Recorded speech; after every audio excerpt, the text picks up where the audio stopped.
राहुल गांधी की कांग्रेस सहित India block के सभी नेताओं ने अयोध्या के राम मंदिर उद्घाटन समारोह को बीजेपी का राजनीतिक कार्यक्रम बता तो दिया, लेकिन क्या वे सभी अपने स्टैंड को लोगों की नजर में सही साबित भी कर पाए?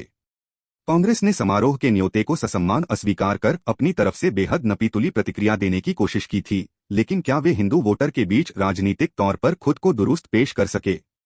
ममता बनर्जी और अखिलेश यादव की तो अपनी अलग राजनीतिक लाइन है, लेकिन महाराष्ट्र में राजनीतिक अस्तित्व की लड़ाई लड़ रहे उद्धव ठाकरे मौजूदा माहौल में खुद को सही मोड़ पर पेश कर पाए हैं। फर्ज कीजिए बीजेपी से नाराज होकर कोई वोटर विकल्प की तलाश में इधर उधर देखता है, तो क्या ये नेता उसे नजर आ रहे होंगे? देखा जाए तो विपक्ष के ज्यादातर नेता बीजेपी से राजनीतिक लड़ाई नहीं लड़ रहे हैं। ऐसा लगता है जैसे वे सिर्फ विरोध कर रहे हैं। कहने को विरोध तो दिल्ली के मुख्यमंत्री अरविंद केजरीवाल भी कर रहे हैं, और वो इंडिया ब्लॉक के साथ भी हैं, लेकिन उनका विरोध राजनीतिक हिसाब से बाकियों से काफी अलग लगता है। ऐसा क्यों लगता है जैसे अरविंद केजरीवाल बीजेपी से राजनीतिक मुकाबले की कोशिश कर रहे हैं और बाकी विपक्षी नेता सिर्फ विरोध की राजनीति कर रहे हैं? बीजेपी से लड़ाई में केजरीवाल कहां पहुंचे? अयोध्या समारोह के न्योते को लेकर प्रतिक्रिया देने में भी अरविंद केजरीवाल ने पूरी राजनीतिक चतुराई दिखाई है, और उसके बाद जो कुछ भी किया वो बाकियों के लिए सबके जैसा ही लगता है। विपक्षी नेताओं को ये कहने का पूरा अधिकार है कि वे अयोध्या के कार्यक्रम को किस नजरिए से देखते हैं और लोगों के सामने कैसे पेश करते हैं, लेकिन सवाल ये भी तो है, बहिष्कार से हासिल क्या हो रहा है? बहिष्कार विरोध का बेहतरीन तरीका होता है, लेकिन राजनीति में फैसले आंदोलन की तरह नहीं लिए जाते। अगर विपक्ष के बाकी नेताओं की तरह अरविंद केजरीवाल भी स्टैंड लेते तो लगता कि चलो वो आंदोलन के जरिए ही तो राजनीति में आए हैं, धंधा बदल लेने से फितरत थोड़े ही बदल जाएगी। मगर अयोध्या समारोह को लेकर अरविंद केजरीवाल ने जो परिपक्वता दिखाई है वो बाकियों के लिए मिसाल हो सकती है, और अगर कोई समझना चाहे तो भविष्य की राजनीतिक झलक भी देखी जा सकती है। अयोध्या समारोह के न्योते को लेकर विपक्ष के नेताओं के रिएक्शन देखें तो अरविंद केजरीवाल की प्रतिक्रिया पॉलिटिकली करेक्ट लगती है।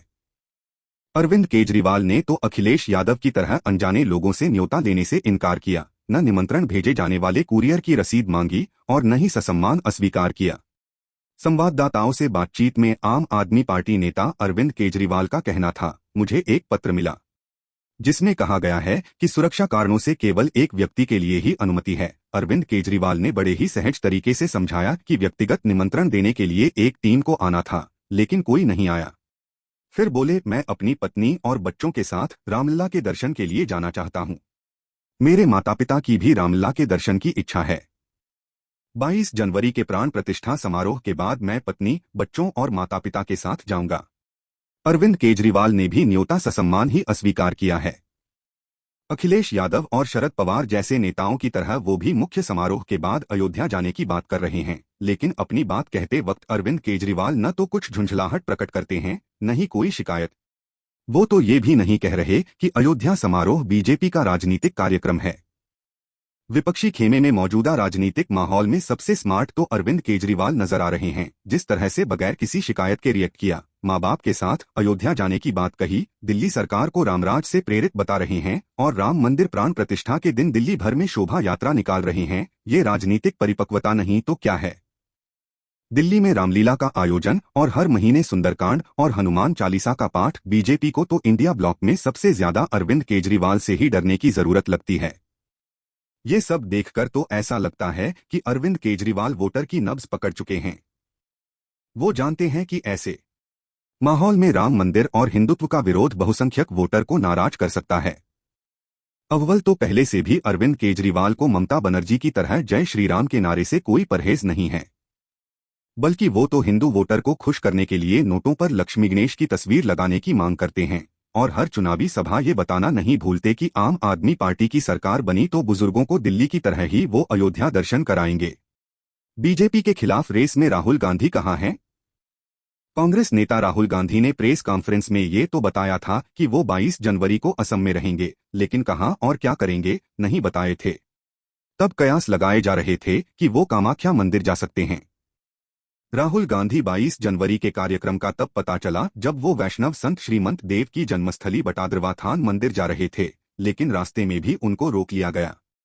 हो सकता है गुवाहाटी में होने के कारण कामाख्या मंदिर का कार्यक्रम न बनाया जा सका हो। गुवाहाटी के बीच से भारत जोड़ो न्याय यात्रा लेकर राहुल गांधी के गुजरने पर असम के मुख्यमंत्री हिमंत बिस्वा शर्मा ने पहले ही एफआईआर दर्ज करने और चुनाव बाद गिरफ्तार करने की चेतावनी जारी कर दी थी। हिमंत बिस्वा शर्मा का कहना था, श्रीमंत शंकरदेव असम के श्रद्धेय हैं। राहुल गांधी के लिए मुख्यमंत्री की सलाह थी कि अयोध्या के प्राण प्रतिष्ठा समारोह के बाद वो मंदिर का दौरा कर सकते हैं। हिमंत बिस्वा शर्मा कह रहे थे, अगर वह प्राण प्रतिष्ठा समारोह के दिन ऐसा करते हैं तो असम की छवि खराब होगी। असम के लिए ये सब दुखद होगा। मंदिर के रास्ते में रोके जाने पर कांग्रेस नेता राहुल गांधी वहीं धरने पर बैठ गए और उनके साथ चल रहे लोग रामधुन गाने लगे।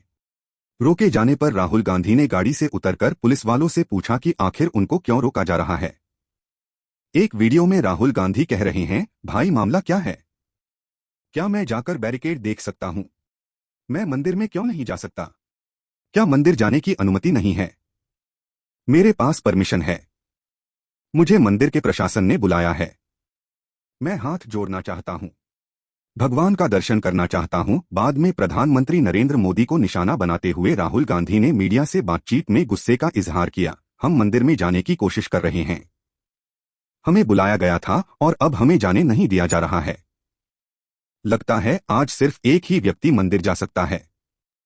देखा जाए तो अखिलेश यादव को भी मौके की राजनीति समझ में आने लगी है।